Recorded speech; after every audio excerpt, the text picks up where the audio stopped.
Hello, good morning to all. एक बार फिर से श्री बालाजी एजुकेशन ग्रुप के ऑनलाइन प्लेटफॉर्म पे आप सभी का स्वागत है। आज हम पढ़ेंगे checking and injured of ill child and infant child. Infant और चाइल्ड, जो इन्फेंट चाइल्ड है उसको चेक करना। बीमार चाइल्ड, इल चाइल्ड का मतलब है बीमार, और इन्फेंट जो न्यूबॉर्न जो बच्चा होता है इन्फेंट, उसके बारे में, शिशु के बारे में और बच्चे के बारे में। ठीक है। अपीयरेंस टू बी अनकॉन्शियस, अगर वो अनकॉन्शियस हो गया तो क्या करेंगे? तो use disposable gloves and other personal protective equipment whenever giving care. जब भी केयर देते हो, जब भी बच्चे को केयर देते हो तो डिस्पोजेबल ग्लव्स पहनना जरूरी है। जो ग्लव्स होते हैं हाथों में वो पहनना जरूरी है। और पर्सनल प्रोटेक्टिव इक्विपमेंट होते हैं, जैसे पर्सनल प्रोटेक्टिव इक्विपमेंट है जैसे ग्लास वगैरह हो सकता है, मास्क हो सकता है, और मास्क हो सकता है, और भी इक्विपमेंट यूज में ले सकते हो, कैप हो सकती है। ठीक है, तो ये यूज करना जरूरी है। Obtain consent from the parents और गार्जियन इफ प्रेजेंट। अगर उसके पेरेंट्स और गार्जियंस वहां पे मौजूद है, अगर उसके फैमिली मेंबर वहां पे मौजूद है तो उनके कंसेंट लेना भी जरूरी है, उनका कंसेंट लेना जरूरी है, तो उनका कंसेंट लेना जरूरी है।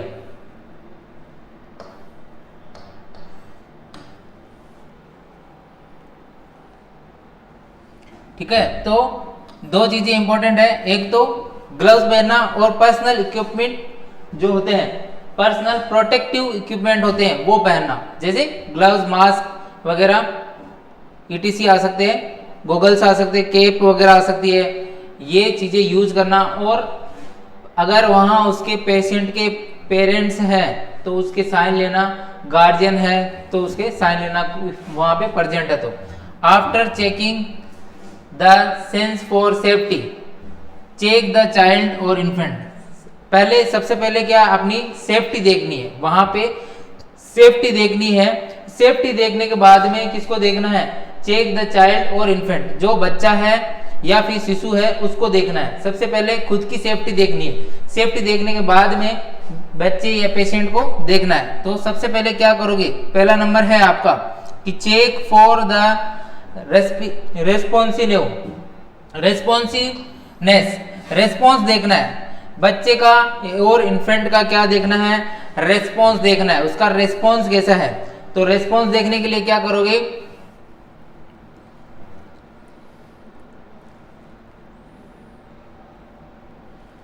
तो सबसे पहले क्या करना है?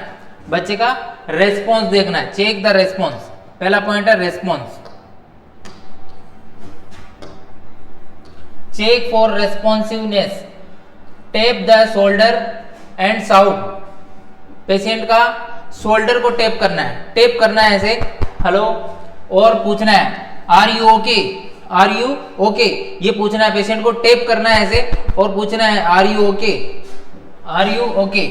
For an infant you may flick the bottom of the foots. और अगर इन्फेंट है तो जैसे ये बच्चे पे फ्लिक कर रही है, पाम्स के ऊपर जो ये पैर दिख रहा है, ठीक है, ये बच्चे का पैर दिख रहा है, वहां पे फ्लिक करना है, बच्चे के पैर के ऊपर ऐसे फ्लिक करना है। तो बच्चा अगर क्राई करेगा और रेस्पॉन्स करेगा तो वो रेस्पॉन्स दे रहा है, अगर वो कोई भी रेस्पॉन्स नहीं कर रहा है तो वो अनकॉन्शियस है।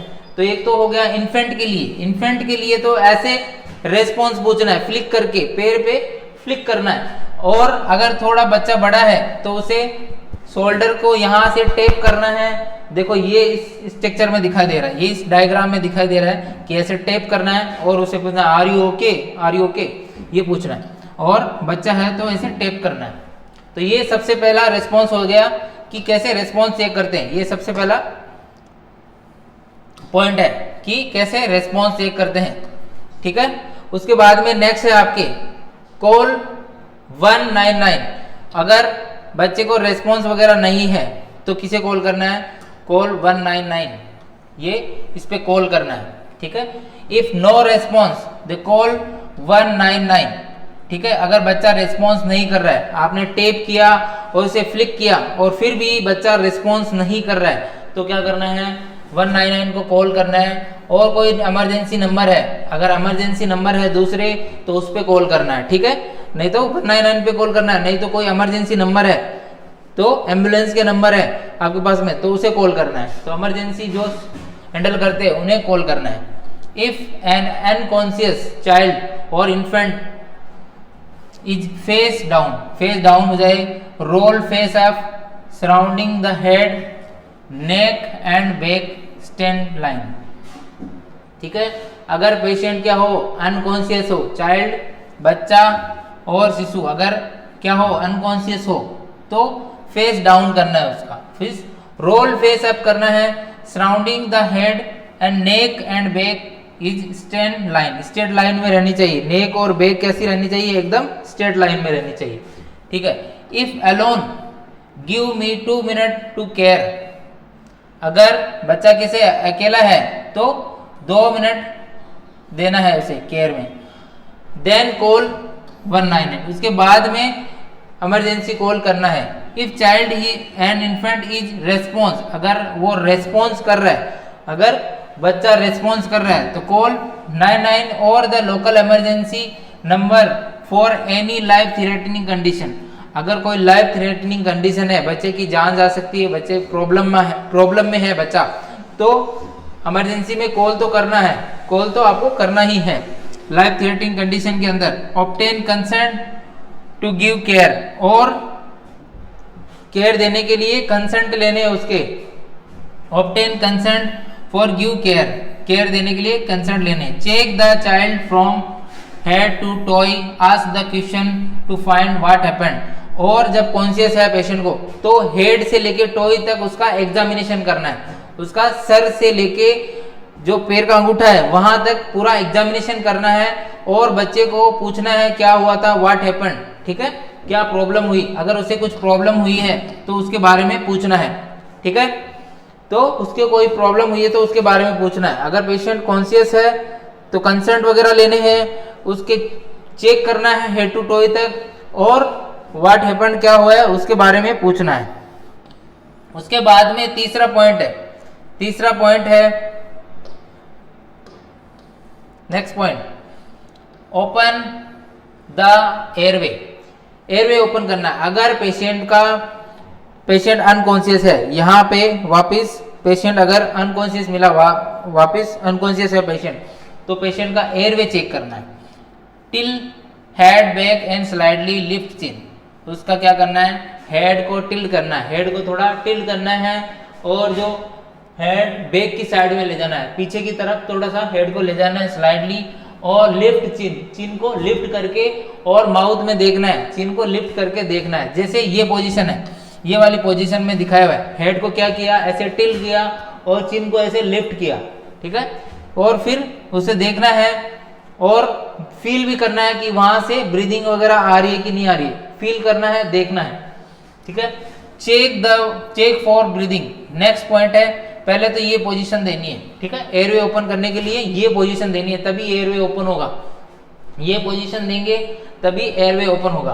और जब एयरवे ओपन हो गया तो ब्रीदिंग वगैरह देखनी है, पेशेंट की breathing. Check quickly for no more than 10 second, उसका जो ब्रीदिंग देखनी है वो कम से कम बहुत जल्दी देखनी है, पहले तो चेक क्विकली जल्दी देखनी है, for no more than 10 second, अगर वो 10 सेकेंड के अंदर रेस्पॉन्स नहीं करता है तो जल्दी से देखना है। उसके बाद में occasional gaps are not breathing, अगर ब्रीदिंग में कुछ गैप्स वगैरह आ रहा है तो उसका मतलब है कि वो ब्रीदिंग नहीं कर पा रहा है। Infant have periodic breathing, infant में क्या है, पीरियोडिक ब्रीदिंग देखने को मिल सकती है।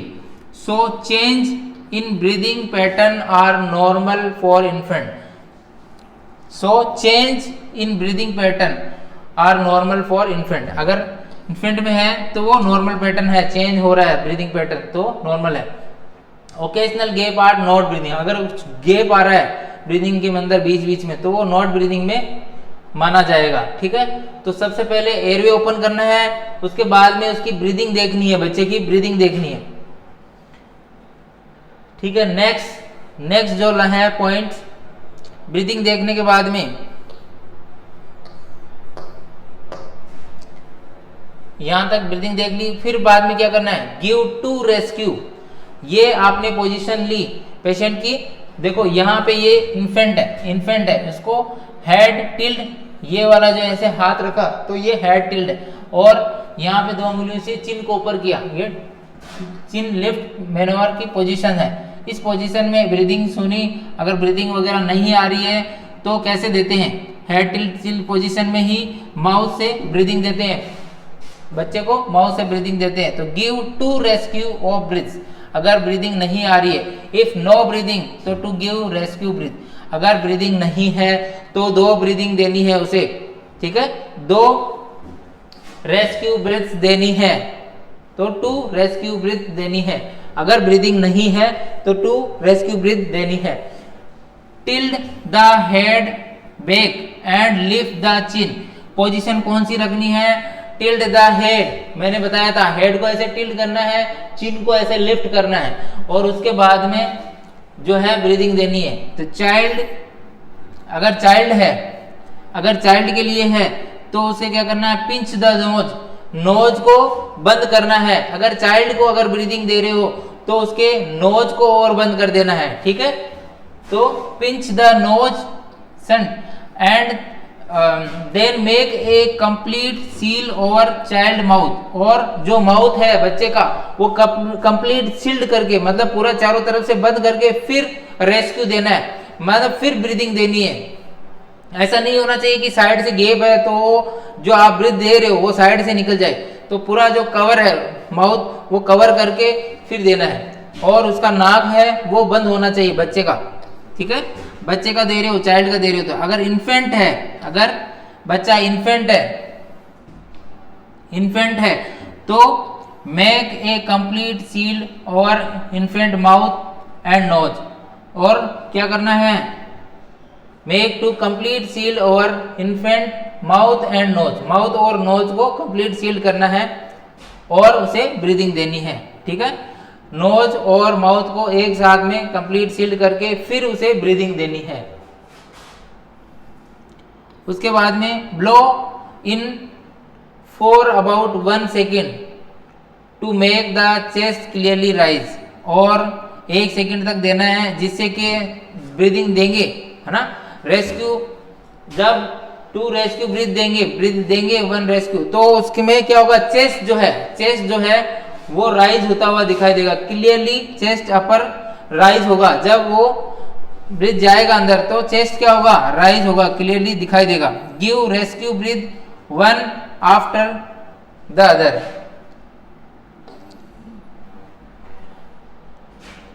फिर एक एक करके रेस्क्यू ब्रीथ देना है, ठीक है।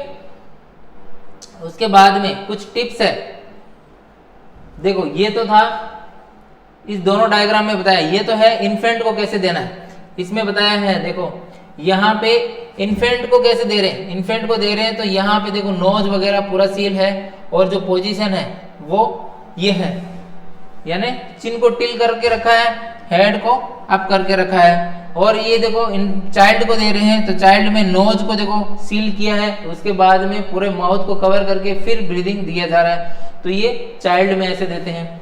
उसके बाद में कुछ tips, if you witness the child और इन्फेंट सडनली कोलैप्स तो keep rescue breathing and start CPR. अगर इन्फेंट क्या हो गया, कोलैप्स हो रहा है, सडनली कोलैप्स हो रहा है, तो सीपीआर स्टार्ट कर देना है, कार्डियक पल्मोनरी रिसस्टिटेशन स्टार्ट करना है, सीपीआर स्टार्ट कर देना है।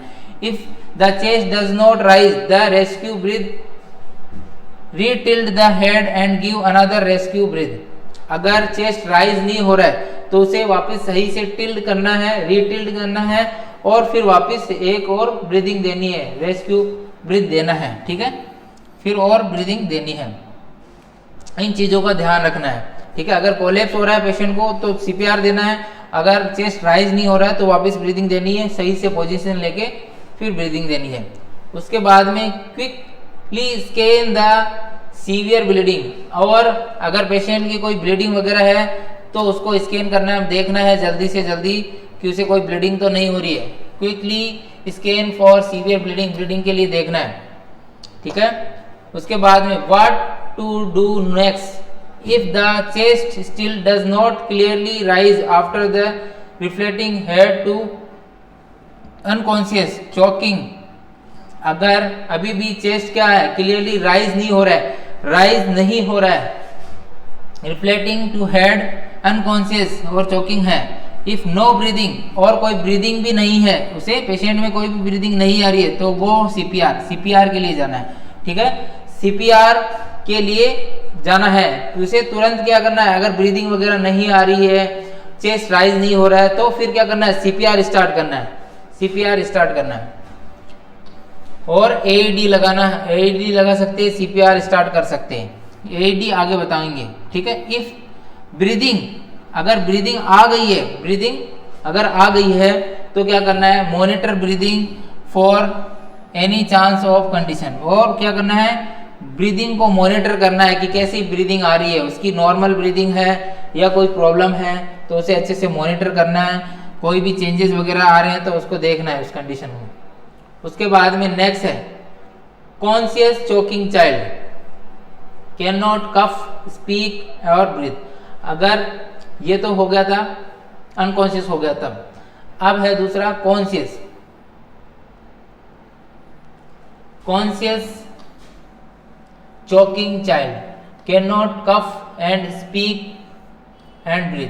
इसमें क्या है, अचानक से अगर कोई चोकिंग हो गया है तो वो ना तो बोल पाएगा, ना तो कुछ बोल पाएगा, ना ब्रीथ ले पाएगा, ना खांसी कर पाएगा, तो ये हो गया।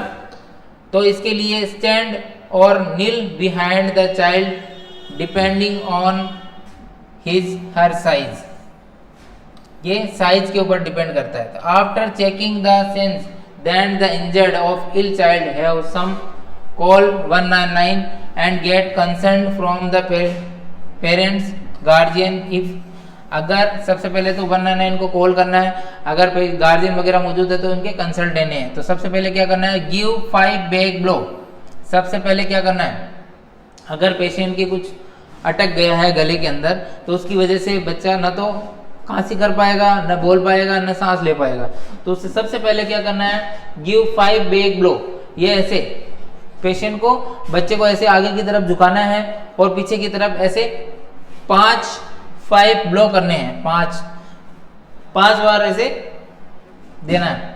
Behind the child forward at the breast give 5 back blow between the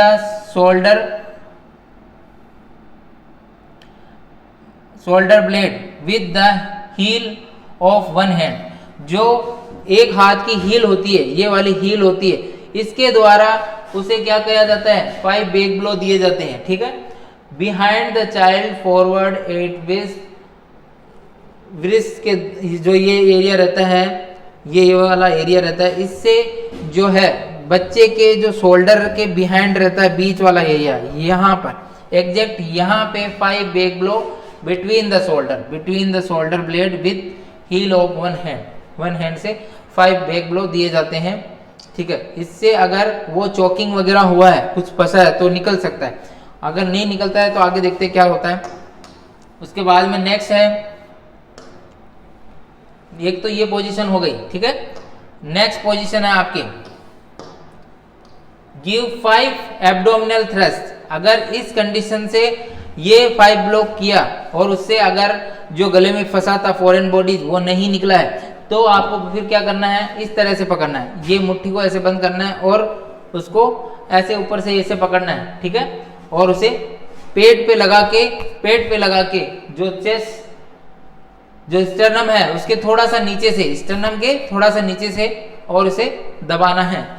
ठीक है, तो 5 एब्डोमिनल थ्रस्ट देते हैं, place at the with the thumb, ठीक है, with the thumb against the middle of the child abdomen, तो चाइल्ड का जो एब्डोमेन है उसके मिडल में लगाना है। ठीक है, middle of the child just above the novel, जो नाभि होती है उससे अब ऊपर की तरफ, ठीक है, थोड़ा सा ऊपर की तरफ, और एब्डोमेन को दबाना है जिससे क्या है वो निकल सकता है। Cover the first with your other hand, first hand को कितना कवर करना है, सेकेंड हैंड से कवर करना है। तो ये मैंने बताया था, फर्स्ट हैंड को ऐसे पकड़ना है, फिर सेकेंड हैंड से ऐसे कवर करना है। ठीक है।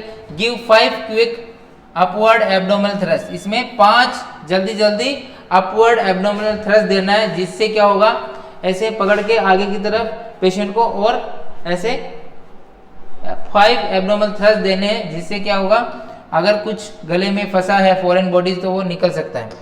उसके बाद में तीसरा पॉइंट है, उसके अंदर जो पोजीशन बताई थी, उसके बाद में तीसरा पॉइंट है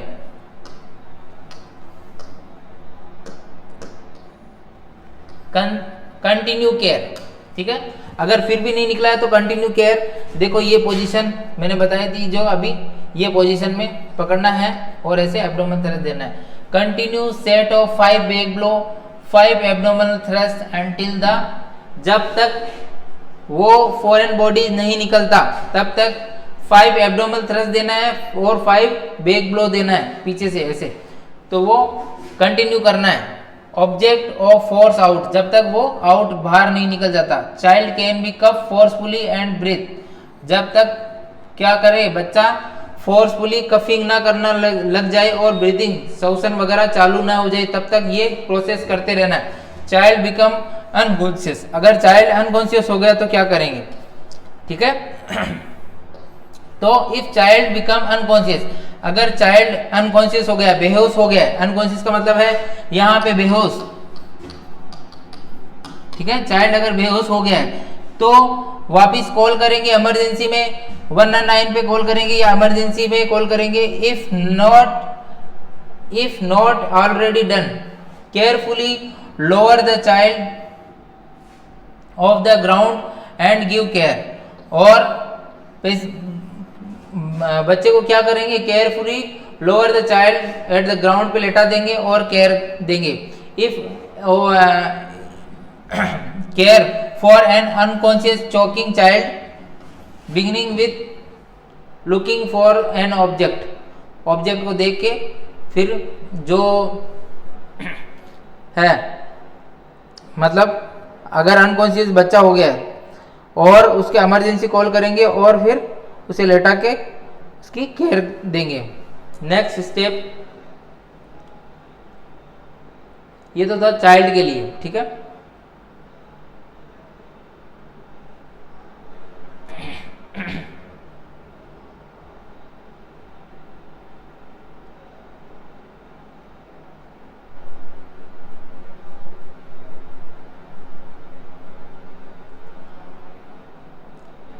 अगर वहां बच्चा अगर ठीक नहीं हुआ है, ठीक है, यहाँ पे बच्चा अगर अनकॉन्शियस है तो सीपीआर स्टार्ट कर देंगे, ठीक है। तो यहाँ पे क्या करेंगे, सीपीआर स्टार्ट कर देंगे। उसके बाद में अनकॉन्शियस चोकिंग चाइल्ड और इन्फेंट,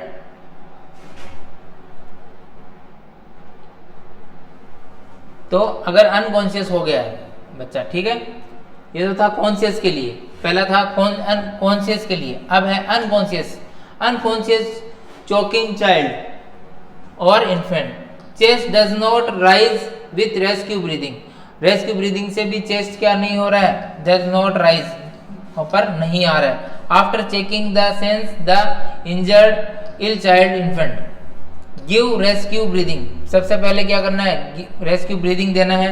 ब्रीदिंग देने का सेम प्रोसेस है, retilt the head and give another rescue breathing, और उसका हेड कैसे करना है, टिल एंड चिन को लिफ्ट करना है और रेस्क्यू ब्रीदिंग देनी है, ठीक है।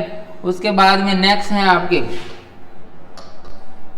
गिव चेस्ट कंप्रेशन, उसको चेस्ट कंप्रेशन देना है, पहले ब्रीदिंग देने के बाद में चेस्ट कंप्रेशन देना है। अगर अडल्ट है तो उसको ये पोजीशन में दिया जाता है, अडल्ट है, अगर व्यक्ति अडल्ट होता है तो उसको ये हाथ पकड़ के और क्या करते हैं, ये हाथ और उसके ऊपर दूसरे हाथ लेके और यहाँ से सपोर्ट देके क्या किया जाता है, सीपीआर दिया जाता है। If the child is still does not rise give 30 chest compression, अगर चाइल्ड है तो उसे 30 चेस्ट कंप्रेशन देंगे, ठीक है, 30 चेस्ट कंप्रेशन देंगे। बच्चे में थोड़ा बच्चा बड़ा है, 10-12 साल का है, तो उसे इस तरह से देंगे, ठीक है। अगर इन्फेंट है तो 2 अंगुलियों से या थंब से देते हैं, ये तो ये पोजीशन होनी चाहिए, 2 अंगुलियों से, ठीक है, 2 अंगुलियों से देते हैं। अगर फॉरेन बॉडी जैसे दिखाई दे रहा है तो उसे अंगुली से निकाल भी सकते हैं, तो चाइल्ड और infant must be have firm in the surface, remove CPR breathing when give the chest compression. ठीक है, चाइल्ड और infant must be on firm the flat surface, हमेशा किसे फ्लैट सरफेस पे लेटाना है बच्चे को, वो चाइल्ड को एकदम फ्लैट सरफेस पे लेटाना चाहिए। ठीक है, remove CPR breathing barrier when give the chest compression, और कोई भी बैरियर है तो उसे रिमूव कर देना चाहिए जब सीपीआर दे रहे हो तो। ठीक है, look for the remove object if seen, अगर आपको कोई ऑब्जेक्ट दिखाई दे रहा है, ठीक है, ऑब्जेक्ट अगर दिखाई दे रहा है, कुछ गले में फंसा हुआ दिखाई दे रहा है तो उसे निकाल देंगे, जैसे इस डायग्राम में बताया हुआ है। अगर ऑब्जेक्ट दिखाई दे रहा है तो वहां उससे क्या करेंगे, निकाल देंगे। उसके बाद में गिव टू रेस्क्यू ब्रीथ, और 2 रेस्क्यू ब्रीदिंग उसे देनी है। ठीक है, उसे 2 रेस्क्यू ब्रीदिंग देनी है।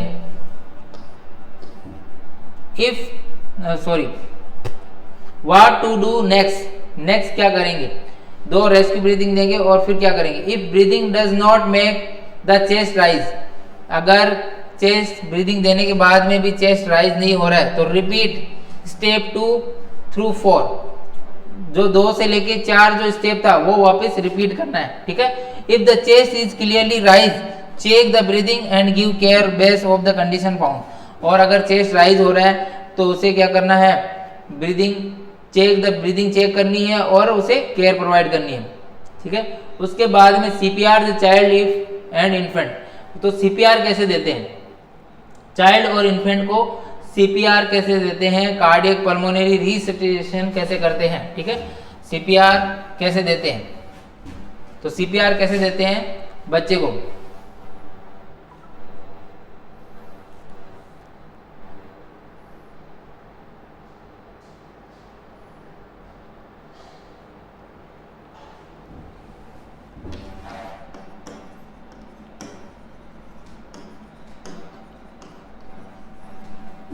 कार्डियोपल्मोनरी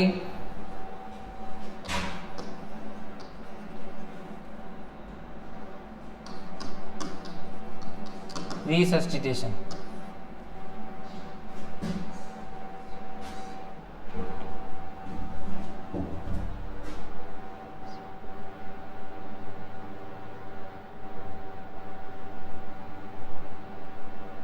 कार्डियक पल्मोनरी रिससिटेशन इसकी फुल फॉर्म होती है, सीपीआर की फुल फॉर्म होती है कार्डियक पल्मोनरी रिससिटेशन।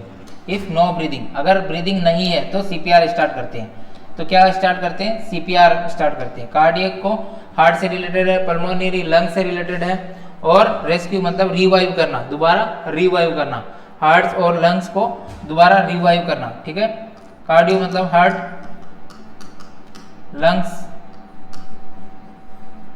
और इससे रिससिटेशन का मतलब होता है रिवाइव करना या रिवर्ट लाना, वापस से रिवर्ट लाना। After checking the sense of the child, अगर जो बच्चा है उसको चेक करने के बाद में, जो बच्चा इल बीमार बच्चा है, इन्फेंट है, उसे चेक करने के बाद में क्या करना चाहिए, सीपीआर कैसे देते हैं उसको देते हैं। गिव, सबसे पहले गिव 30 चेस्ट कंप्रेशन, सबसे पहले क्या देते हैं सीपीआर में, 30 चेस्ट कंप्रेशन देते हैं, 30 चेस्ट कंप्रेशन देते हैं। ये तो है बड़े बच्चे में, चाइल्ड में। ठीक है, और ये है इन्फेंट, जो 1 से, इन्फेंट कितना बच्चा होता है, जो 1 साल का बच्चा है ना, 1 साल का बच्चा है वो इन्फेंट है।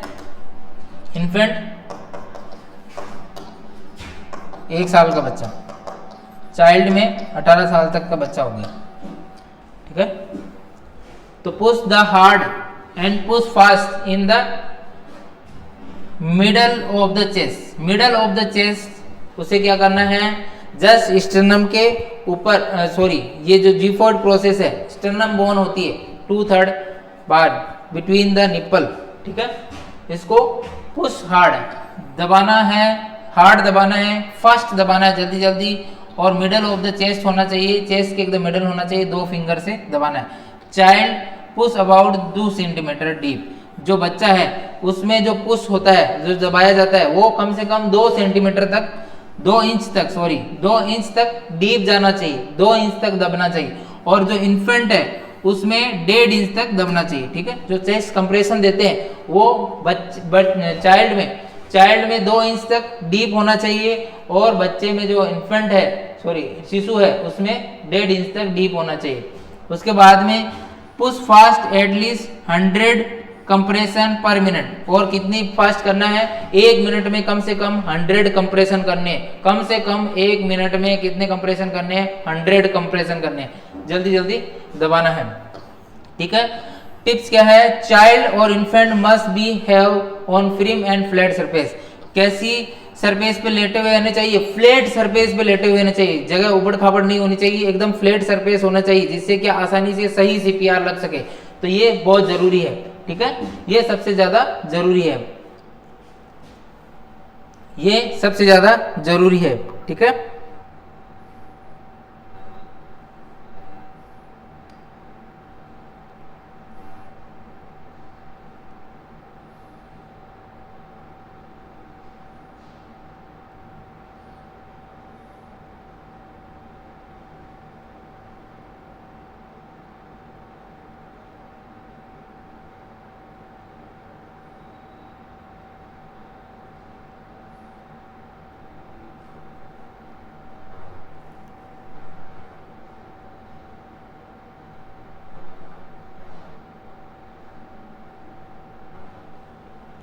तो इसके अंदर थोड़ा सा मैं बता देता हूं, जो अडल्ट होता है, अडल्ट होता है, अडल्ट होता है,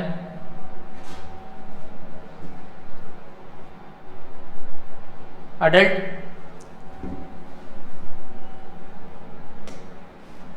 तो सबसे पहले अडल्ट,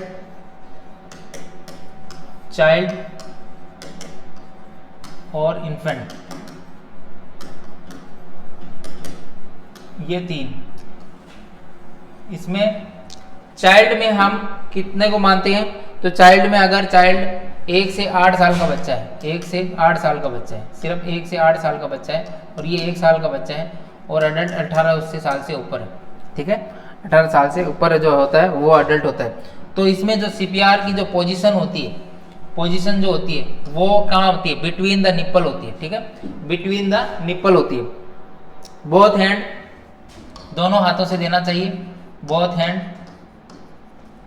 पोजीशन कहाँ होनी चाहिए, बोथ हैंड पोजीशन होनी चाहिए between the nipple, between the nipple, both hand between the nipple. और अगर बच्चा 1 से 8 साल का तो 1 हैंड से दे सकते हैं, बोथ हैंड से भी दे सकते हैं, 1 हैंड से देने हैं, और यह भी बिटवीन द निप्पल। और अगर बच्चा क्या है, इन्फेंट है, 1 साल का है, तो 2 फिंगर से, किससे देनी है, 2 फिंगर से, 2 फिंगर से देनी है। और कहाँ होना चाहिए, जस्ट बिलो द निप्पल।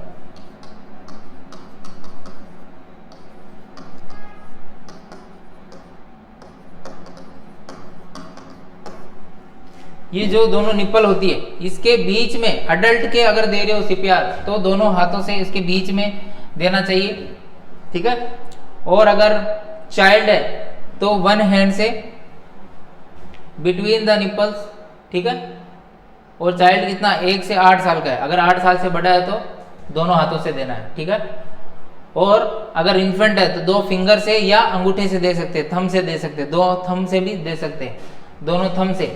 तो पोजीशन कैसी होनी चाहिए, दोनों थंब से, ये वाली पोजीशन से भी दे सकते हैं, दोनों थंब से ऐसे, या फिर 2 फिंगर से। ठीक है, और जो पोजीशन मैंने बुलाई जस्ट बिलो द निप्पल, ये जो दोनों निप्पल है उसके थोड़ा सा नीचे इन्फेंट में, बाकी अडल्ट में और चाइल्ड में दोनों निप्पल की सीध में स्टर्नम जो बोन है वहाँ उसके मिडल में।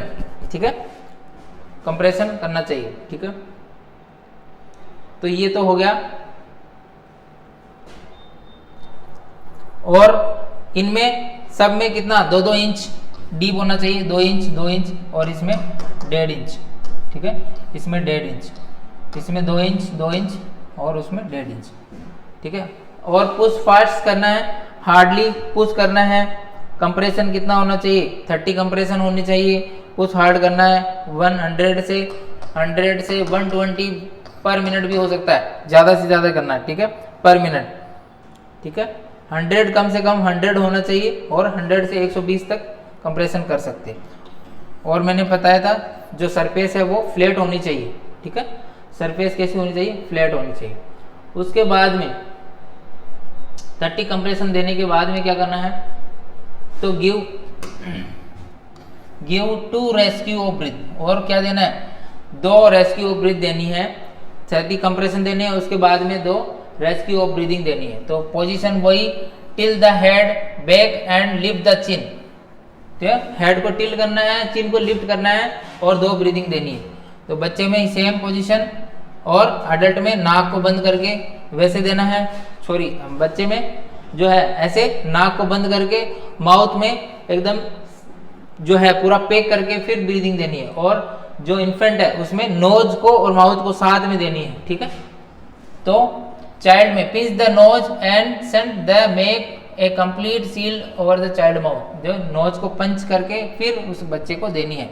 और इन्फेंट में complete seal the infant mouth and nose, mouth और नोज को कंप्लीटली सील करके फिर देना है। Blow in for about 1 second, 1 second के लिए देना है। Make the chest clearly rise, और चेस्ट क्या ना कैसे होना चाहिए? राइज होना चाहिए। Give rescue breathing 1 after the other, एक एक करके देनी है। एक दे दी फिर उसके बाद में दूसरी देनी है, ठीक है। ये ऐसे ब्रीदिंग देनी है। उसके बाद में do not stop, do not stop. Give continue cycle of CPR, CPR का जो साइकिल है वो कंटिन्यू रखना है। Do continue the CPR cycle, do not stop CPR extend in 1 of these situation. किस सिचुएशन में सीपीआर को बढ़ाया जा सकता है? You find the obvious again sign of life such as breathing. CPR except is 1 of these situation. Do not stop CPR accent in 1 of these situation. तो an AED is ready for use, AED अगर लगा दिए तो। और other trained responder EMI personal take care overs अगर वो आ गए तो you are too exhausted and continue, और तुम ज़्यादा थक गए हो तो भी, और यू सेंस बिकम अनसेफ, और अनसेफ फील कर रहे हो तो कब आपको सीपीआर, पहले तो सीपीआर को आपको कंटिन्यू रखना है। और कब आपको स्टॉप कर सकते हो? जब कैसी सिचुएशन आ जाए? ऐसी सिचुएशन आ जाए, एडी आ जाए, you find out object sign life change such as breathing, breathing आ जाए वापस अच्छे से, और अनदर ट्रेंड स्टॉप आ जाए तो, और एग्जॉस्ट हो जाओ आप तब, और अनसेफ फील करो तब आप क्या कर सकते हो? सीपीआर बंद कर सकते हो। उसके बाद में टिप्स क्या है? If at any time you notice the obvious sign of life, stop CPR, stop CPR, monitor breathing and for any change in conditions. If any time of notice obvious sign of life, sign मिलने लग जाए आपको कि patient stable हो रहा है तो stop CPR, CPR को स्टॉप करना है और मॉनिटर करना है, उसकी ब्रीदिंग को मॉनिटर करना है कि उसकी ब्रीदिंग कैसी है, for any changes in condition, ठीक है। नेक्स्ट है what to do next for child and infant, बाद में क्या करते हैं? Next, what to do next, what to do next for the child and infant. If an AED become available go to AED panel, ठीक है। अगर आपके पास में एईडी आ गया है, ठीक है, एईडी आ गया है तो अवेलेबल है एईडी, तो एईडी के लिए जाना है। फिर आपको अगर पेशेंट फिर भी सीपीआर देते देते कॉन्शियस नहीं आ रहा है और सीपीआर देते जा रहे हो तो एईडी आ गया है आपके पास में, तो फिर एडी के लिए जाना है। If breathing is not make to chest rise give care of unconscious choking panel 6, अगर पैनल 6 की तरह वापस सीपीआर देना है, ठीक है। अगर अनकॉन्शियस है पेशेंट, चोकिंग हो गया है तो। नेक्स्ट आपके है एडी, एडी कैसे देते हैं, ठीक है। एडी कैसे देते हैं तो एडी की फुल फॉर्म होती है ऑटोमेटेड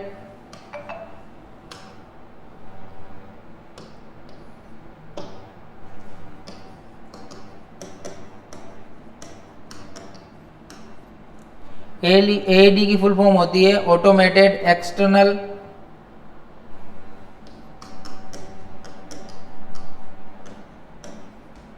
ऑटोमेटेड एक्सटर्नल डिफिब्रिलेटर,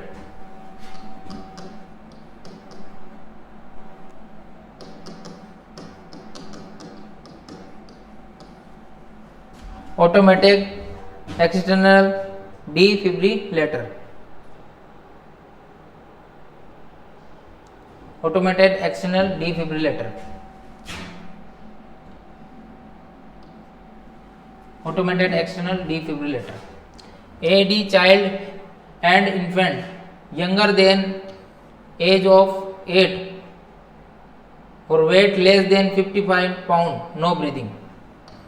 अगर बच्चा कैसा है, एज कितनी हो गई है, 8 साल, और वेट कितना है, 55 पाउंड है, 55 पाउंड है, तब क्या करना है. When the available use pediatric setting pad carrying the children and infant. If pediatric equipment is not available, rescuer may be used AED confused for adult. ठीक है, अगर pediatric वाला नहीं है तो आप क्या ले सकते हो, अडल्ट वाला भी यूज कर सकते हो.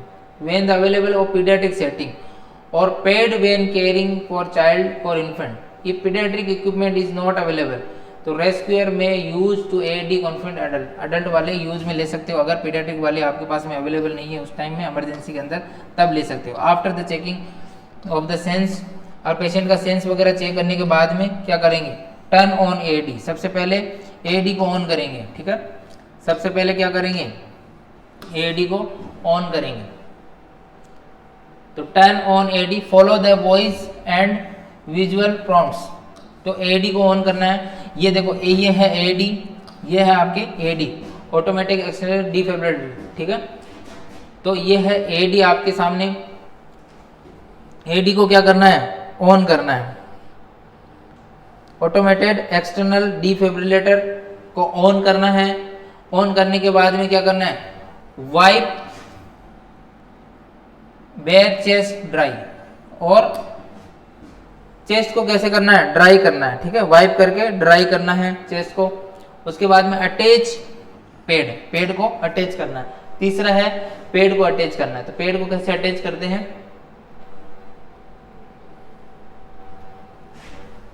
Attach paid.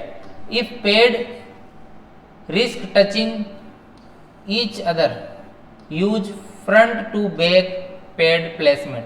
तो बच्चे में कैसे करते हैं, पहले एक तो बैक में और एक फ्रंट में. ठीक है, अगर वो आपस में टच हो रहे हैं तो एक तो लगा दो इधर चेस्ट के सामने की तरफ, एक लगा दो बैक में. इन्फेंट में ऐसे लगता है, बैक में और चेस्ट की तरफ, तो दोनों फ्रंट और बैक में लग जाते हैं. ठीक है, और फिर AED स्टार्ट की जाती है. और अगर अडल्ट है तो उसके एक जस्ट चेस्ट की तरफ इधर लगेगा. ठीक है, इधर चेस्ट की तरफ लगेगा, और एक इधर लगेगा, और दूसरा जो है यहाँ पे जस्ट नीचे की साइड में, ये यहाँ पे जो लोकेशन दिख रहा है, ये एक पहला है, ये सेकंड है. ठीक है, ये आपके दोनों बताए हुए हैं. ये एक तो जो है राइट साइड के चेस्ट पे लगेगा, और एक लेफ्ट साइड के जो है एक्जिला साइड है उस साइड में लगेगा. ठीक है, इस वाले में देखो, इस वाले डायग्राम में भी बताया हुआ, यहाँ पे और यहाँ पे. और plug in connector if necessary. जो प्लग है वो उसको कनेक्टर के लगाना है अगर जरूरत है तो. ठीक है, स्टैंड फॉर क्लियर. और लगाने के बाद में क्या करना है, स्टैंड फॉर क्लियर, क्लियर देखना है. Make sure no one including you. देखना है कोई आपके साथ में इंक्लूड है तो नहीं है, क्योंकि टच होगा तो उसको भी करंट आ सकता है. ठीक है, अगर इसको टच होता है पेशेंट के तो उसको भी करंट आ सकता है. इसलिए इज टचिंग द चाइल्ड और इन्फेंट, कोई भी चाइल्ड और इन्फेंट को टच ना करे. मेक श्योर करना है आपको कि वो टच ना हो किसी को. और से क्या बोलना है आपको, एवरीवन स्टैंड क्लियर. ये वर्ड बोलना है आपको, एवरीवन स्टैंड क्लियर. ये आपको बोलना है कि एवरीवन स्टैंड क्लियर, क्योंकि ये क्लियर बोल देंगे 3 बार बोलना है, जिससे क्या होगा, अगर वो टच भी होगा तो वो दूर हो जाएगा. क्योंकि ये AED स्टार्ट करेंगे तो उससे क्या करंट लगता है, और करंट लगता है तो वो दूसरे व्यक्ति को लग सकता है. इसलिए सबको साइड में कर देंगे, क्लियर करने के लिए कहेंगे, 3 बार बोलने के लिए कहेंगे. ठीक है, उसके बाद में नेक्स्ट है आपके analyse heart rhythm. Heart rhythm को एनालाइज करना है और push the analyse button if necessary. Push the analyse button को पुश करना है and let's AED analyse the heart rhythm, और एडी में हार्ट रिदम को देखना है, ठीक है, एनालाइज करना है हार्ट रिदम को। उसके बाद में डिलीवर शॉक, 7 नंबर है आपके डिलीवर शॉक। शॉक को क्या करना है, डिलीवर करना है। If a shock is advise to make sure no one include you to touching the child and infant. तो शॉक देते हो तब श्योर होना है कि कोई भी चाइल्ड और इन्फेंट को टच नहीं करे। से एवरीवन स्टैंड क्लियर, और ये बोलना है से एवरीवन स्टैंड क्लियर, 3 बार बोलना है। Push the shock button if necessary, और शॉक बटन को पुश करना है, जब जरूरत हो तब स्टार्ट कर देना है, पुश करना है। पुश करते ही उसके बाद में क्या करना है, परफॉर्म सीपीआर, और उसके बाद में सीपीआर स्टार्ट कर देना है, ठीक है। वापस सीपीआर कैसे, जैसे हमने ऊपर पढ़ा था कि सीपीआर कैसे देना है, परफॉर्म सीपीआर। तो CPR after delivering the shock और if no shock is available, ठीक है, शॉक देने के बाद में, और shock if no shock is advise perform 2 minutes, तो 2 मिनट के लिए 5 साइकिल देने हैं, और 5 साइकिल ऑफ सीपीआर के देने हैं, ठीक है, 5 साइकिल ऑफ सीपीआर के आपको देने हैं। Continue the following the prompts of the AED, और एडी के लिए कंटिन्यू करना है, ठीक है, सीपीआर कंटिन्यू करना है। Tips, if 2 trained responder are present तो 1 should perform CPR while second responder operate the AD. अगर 2 जन मौजूद है, वहां पे 2 ट्रेंड स्टाफ अवेलेबल है, तो एक सीपीआर देगा और एक क्या करेगा, एडी को ऑपरेट करेगा। एक तो एडी चलाएगा, ठीक है, एक देगा सीपीआर, एक जो है ट्रेंड स्टाफ वो देगा सीपीआर, और सेकंड वाला क्या करेगा, एडी को ऑपरेट करेगा। ऑटोमेटिक जो डिफिब्रिलेटर है उसको ऑपरेट करेगा। If at any time you notice an obvious sign of life, अगर आपने sign of obvious life sign feel किया है तो स्टॉप सीपीआर। अगर उसके साइन है कि नॉर्मल ब्रीदिंग वगैरह स्टार्ट हो गई है ना, पेशेंट स्टेबल होने लग रहा है, तो सीपीआर को स्टॉप कर देना है। Stop CPR, monitor breathing and for any changes of condition, और उसे मॉनिटर करते रहना है, कोई भी चेंजेस आए ईसीजी वगैरह को अच्छे से मॉनिटर करते रहना है, उसके चेंजेस वगैरह को देखते रहना है। उसके बाद में है कंट्रोलिंग एक्सटर्नल ब्लीडिंग। अब लास्ट है आपके कंट्रोलिंग ब्लीडिंग को, ये तो हो गया सीपीआर वगैरह। अगर पेशेंट को कोई ब्लीडिंग हो रही है, पेशेंट को, बच्चे को और किसी को ब्लीडिंग हो रही है, एक्सटर्नल ब्लीडिंग हो रही है, आफ्टर चेकिंग द सेंस और इंजर्ड ऑफ इल चाइल्ड, देखने के बाद में सबसे पहले क्या करोगे, कवर द वुंड। अगर ब्लीडिंग हो रही है, ब्लड निकल रहा है, तो क्या करोगे, सबसे पहले उसको ब्लड को रोकने के लिए उसे क्या करोगे, कवर करोगे, ठीक है, ब्लीडिंग को कवर करोगे। Cover the wound with the sterile dressing, sterile dressing से वुंड को क्या करेंगे, कवर करेंगे, जिससे क्या है, ब्लीडिंग को आसानी से रोका जा सकता है, ठीक है, जिससे ब्लीडिंग को आसानी से रोका जा सकता है। उसके बाद में नेक्स्ट है आपके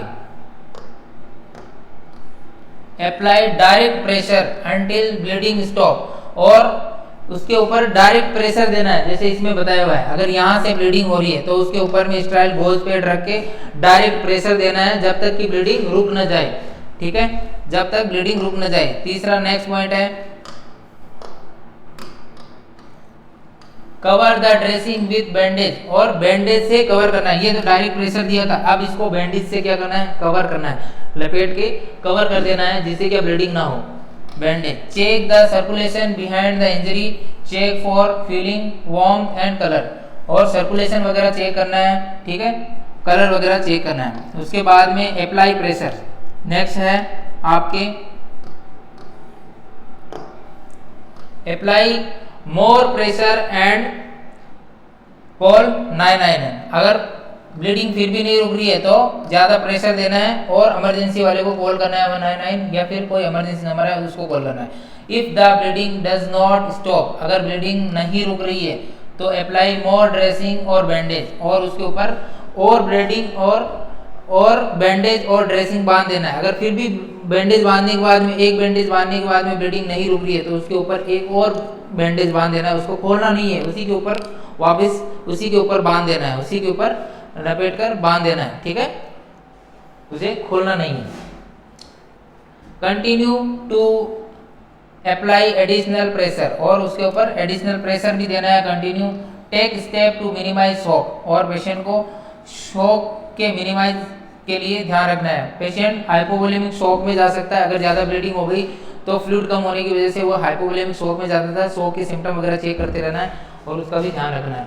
और फिर भी अगर प्रॉब्लम है तो कॉल 199 को, इफ़ नॉट ऑलरेडी डन, अगर इसको कॉल नहीं किया है तो कॉल करना है। Wash hand with soap and water, give care, और अपने हाथों को अच्छे से साबुन से, पानी से धोना है, फिर केयर देना है। उसके बाद में है बर्न, अगर जल गया है तो क्या करना चाहिए, जल गया है तो क्या करना चाहिए। तो बर्न, रिमूव, सबसे पहले है remove from source of burn, जो जिस चीज से जला है उसे रिमूव कर देना चाहिए, जिस सोर्स से जल गया है। बर्न यानी जलना, बर्न यानी जलना, अगर वो जिस सोर्स से जल गया है उसे क्या कर देना चाहिए, हटा देना चाहिए, रिमूव कर देना चाहिए। उसके बाद में नेक्स्ट है आपका कूल द बर्न, बर्न को क्या करना है, ठंडा करना। Cool the burn with cold running water, जो रनिंग वाटर है, देखो यहाँ पे टेप में बताया हुआ है कि ये ठंडा पानी हाथ पे डालना है। ये हाथ कैसा हो गया, एकदम रेड रेड हो गया है ना, रेड रेड हो गया। उसके ऊपर क्या करना है, ठंडा ठंडा पानी डालना है, जिसकी वजह से क्या होगा, जो जला हुआ है वहां पे थोड़ा रिलीफ मिलेगा। At least until the pain relief, pain relief मिलता है उससे ना, पेन कम हो जाएगा। तो कूल वाटर, ठंडा पानी उसमें डालना है। उसके बाद में cover the loosely with Sterlite dressing, और उसको क्या करना है, लूज स्टराइल ड्रेसिंग से कवर करना है, ठीक है। अगर जल गया है इमरजेंसी में तो उसे लूज, जो स्टराइल ड्रेसिंग है, लूज स्टराइल ड्रेसिंग है, उससे क्या करना है, कवर करना है। लूज स्टराइल ड्रेसिंग से कवर करना है, ड्रेसिंग से कवर करना है। ड्रेसिंग जो पट्टी करते हैं, देखो इस डायग्राम में बताया हुआ है, ऐसे लूज ड्रेसिंग से ऐसे कवर करना है, ठीक है। उसके बाद में इमरजेंसी को कॉल करना है, जल गया तो इमरजेंसी वाले को कॉल करना है। कोई भी लोकल इमरजेंसी वगैरह है तो वहाँ पे कॉल करना है 199, या फिर local emergency number, severe burn वाले के नंबर हो तो फिर अदर लाइफ थ्रेटनिंग कंडीशन है तो उसके लिए कॉल करना है।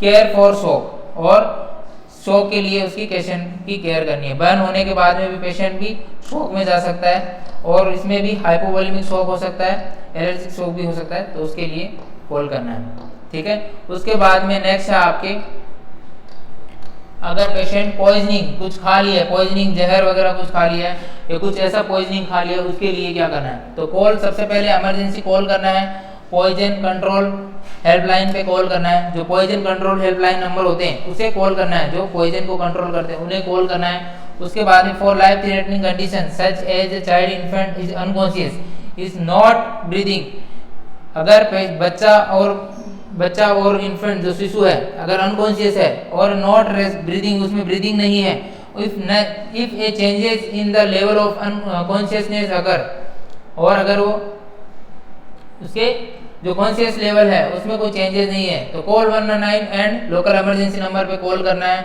इफ कॉन्शियस, और बच्चा कॉन्शियस है, ठीक है, पॉइजन खाने के बाद में कॉन्शियस है, अलर्ट है, तो कॉल नेशनल पॉइजनल कंट्रोल सेंटर। और किसको कॉल करना है, अगर बच्चा कैसा है, कॉन्शियस है, तो नेशनल पॉइजन कंट्रोल सेंटर को कॉल करना है, पीसीसी को कॉल करना है, नेशनल एनपीसीसी को कॉल करना है, नेशनल पॉइजन कंट्रोल सेंटर को कॉल करना है। हॉटलाइन एट भी नंबर ये होते हैं 1800222122 and follow the advice again.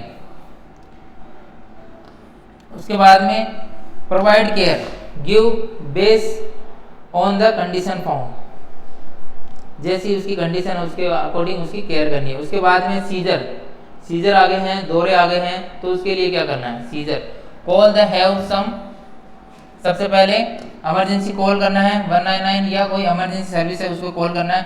Remove near by object, अगर उसके पास में कोई ऑब्जेक्ट है तो उसको हटा देना चाहिए। Do not hold the restrain the child and infant, और इन्फेंट को कभी भी पकड़ के नहीं रखना है, ठीक है। चाइल्ड को होल्ड और रिस्ट्रेन नहीं करना है, बांधना नहीं है, बांधना नहीं है, होल्ड नहीं करना है, दबा के नहीं रखना है। Do not place anything between the teeth and mouth, और जो माउथ और जो दांतों के बीच में कुछ भी चीज नहीं रखनी है, ठीक है।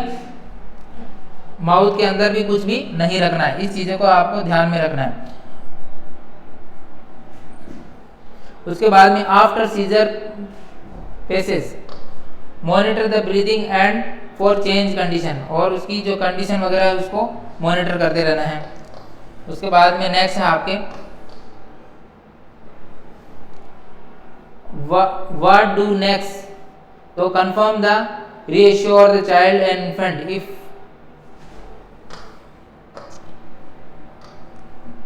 confirm reassure the child infant fluid vomits are present, roll the child infant one side, keep the airway clear। अगर कुछ वॉमिटिंग वगैरह कर रहा है तो बच्चे को साइड लाइन पोजीशन देनी है, जिससे क्या एयरवे ऑब्स्ट्रक्ट ना हो, एयरवे में ना फंसे, इसलिए वो वॉमिटिंग वगैरह कर रहा है तो उसे साइड लाइन पोजीशन देनी है। और इमरजेंसी के लिए वापस कॉल करना है, अगर आपने कॉल नहीं किया है तो वापस इमरजेंसी के लिए कॉल करना है। Provide care base line continue found, और उसको केयर प्रोवाइड करते रहना है कंटिन्यू, ठीक है। तो